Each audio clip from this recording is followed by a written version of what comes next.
Bien, puisque deux Daruma ne suffisaient pas, en voici un troisième et on va se dire que cette fois-ci, le professeur ne tombera plus de son piédestal. Façon de parler. Hop, dernier exercice donné en algorithmique. Je vous ai recopié ici le corps principal, qui est un étrange jeu de permutations. Je dis, enfin étrange parce que ça paraît étrangement simple. Ça n'est pas autant, sinon on ne vous poserait pas de questions dessus.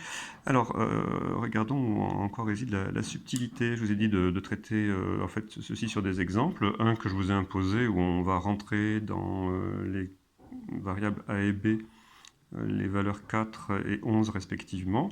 Et puis un autre exemple où c'est à vous de prendre les valeurs que vous désirez. Je me rends compte que j'ai oublié de mettre la légende. Hop, voilà. Allons-y tranquillement. Voici à chaque fois recopier les instructions données. Là, ce ne sont que des affectations, vous voyez. Alors, le contenu de A va venir dans C.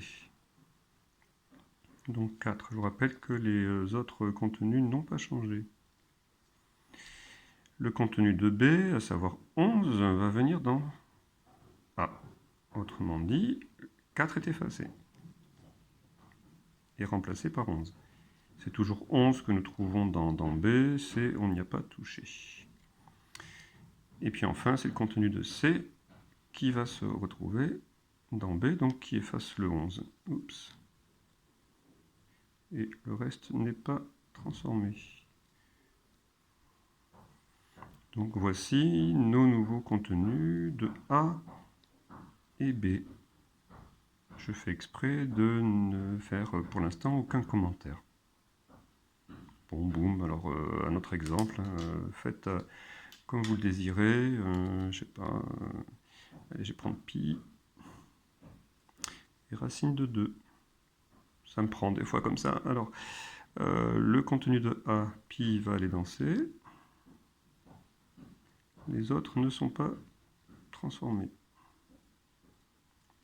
Celui de B, racine de 2 va dans A et efface donc pi qui était là auparavant. Et enfin, pi, voilà.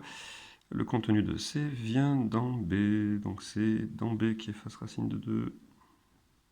La revanche du pi.